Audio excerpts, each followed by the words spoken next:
اعوذ باللہ من الشیطان الرجیم، بسم اللہ الرحمن الرحیم۔ نور روحانی وظائف چینل کے تمام محترم اور معزز ناظرین کو السلام علیکم ورحمۃ اللہ وبرکاتہ۔ تو ناظرین، آج کا جو وظیفہ ہے وہ میں آپ کو بتاؤں گی۔ ایک بہت ہی مختصر سا وظیفہ ہے، لیکن وہ اتنا زیادہ مجرب اور اتنا زیادہ پاورفل ہے کہ اگر آپ اس کے بارے میں جانیں گے تو آپ حیران رہ جائیں گے اور یہ سوچنے پہ مجبور ہو جائیں گے کہ آج سے پہلے یہ آیت ہم سے کیوں پوشیدہ تھی۔ اور یہ آیت ہے سورہ انعام، سورہ انعام کی آیت نمبر 45۔ چونکہ سورہ انعام کے نزول کے وقت 70,000 کے قریب فرشتے اس سورت کے ساتھ اللہ کی تسبیح کرتے ہوئے آئے تھے۔ یہ سورہ انعام کے فوائد کا صرف آغاز ہے۔ جو کوئی بھی اس سورت کو پڑھتا ہے تو 70,000 فرشتے اس کے لیے دعا کرنا شروع کر دیتے ہیں تاکہ اس کی تمام پریشانیاں اور مشکلات دور ہو جائیں۔ سورہ انعام کے فضائل کا اندازہ اس بات سے بھی لگایا جا سکتا ہے کہ جب سورہ انعام اتری تو حضرت محمد صلی اللہ علیہ وآلہ وسلم نے خوشی کی وجہ سے سبحان اللہ کہا، پھر فرمایا کہ اس سورت کے ساتھ اتنے فرشتے آئے کہ آسمان کے کنارے کو ڈھانپ لیا۔ حضرت عمر رضی اللہ تعالیٰ عنہ نے فرمایا کہ سورہ انعام قرآن مجید کی عمدہ چیزوں میں سے ہے۔ بیماریوں پر اس سورت کے پڑھنے سے صحت حاصل ہوتی ہے۔ قرآن پاک میں اللہ تعالیٰ نے بیان کیا ہے کہ تمام تعریفیں اللہ ہی کے لیے ہیں، جس نے آسمانوں اور زمین کو پیدا کیا اور اندھیرے اور روشنی کو پیدا کیا۔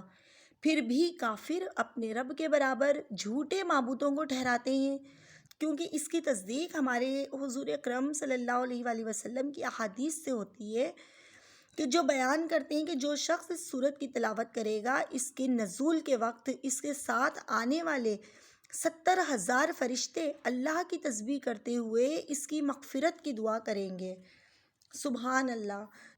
تو معزز ناظرین، سورہ انعام کی آیت نمبر 45 کی اتنی زیادہ برکات اور کرشمات ہیں کہ اگر اسے کسی بیمار اور کسی لا علاج بیماری کے حامل مریض کے لیے پڑھا جائے تو وہ اللہ کے فضل و کرم سے ضرور صحت یاب ہوگا، چاہے وہ بیماریاں اس انسان کی جسمانی ہوں، اخلاقی ہوں یا روحانی ہوں، یعنی کسی بھی نوعیت کی ہوں، یا اگر اس شخص کو شدید سے شدید کینسر ہے، یا کوئی ایسا شخص جو کسی ناقابل ادا قرض کے بوجھ تلے دب چکا ہے، یا کوئی انسان ہے جس کے زمین پہ، جائیداد پہ، مال پہ، نیز کسی بھی قسم کی کسی بھی چیز پہ، اس کی ملکیت پہ کوئی ناجائز قبضہ کسی نے کر لیا، تو اس کو چھڑانے کے لیے بھی جو پریشان حضرات ہیں تو بس اس عمل کو اتنے یقین کے ساتھ کریں تو اللہ کے فضل و کرم سے اللہ تعالیٰ کبھی آپ کے یقین کو ٹوٹنے نہیں دیں گے، اور بس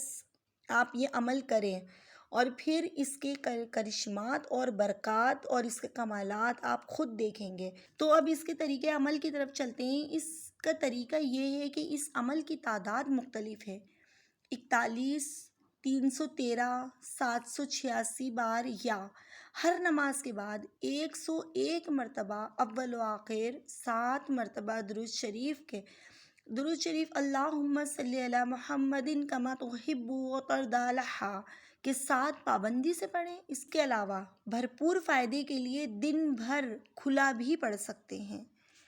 تو یہ آیت نمبر 45 یہ میں اسکرین پہ بھی چلا رہی ہوں، اور دوبارہ ایک دفعہ پھر سے اس کا میں طریقہ عمل جو ہے وہ میں آپ کو یہاں پہ اسکرین پہ چلا کے بھی بتا دیتی ہوں تاکہ آپ کو کسی بھی قسم کی پریشانی نہ ہو۔ چاہیں تو آپ اسکرین شاٹ اس کا لے کے اپنے پاس رکھ لیں اور اس آیت کا وظیفہ آپ لازمی کریں، اور اس کے بے شمار اور ان گنت فوائد اور برکات اور کمالات سے فائدہ اٹھاتے ہوئے مجھے اپنی دعاؤں میں یاد رکھیں۔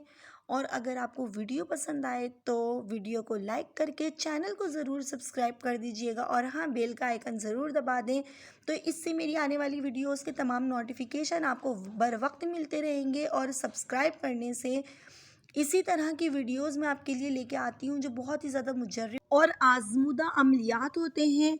تو ویڈیو کو دوسروں کے ساتھ صدقہ جاریہ کی نیت سے ضرور شیئر کیجئے۔ السلام علیکم ورحمۃ اللہ۔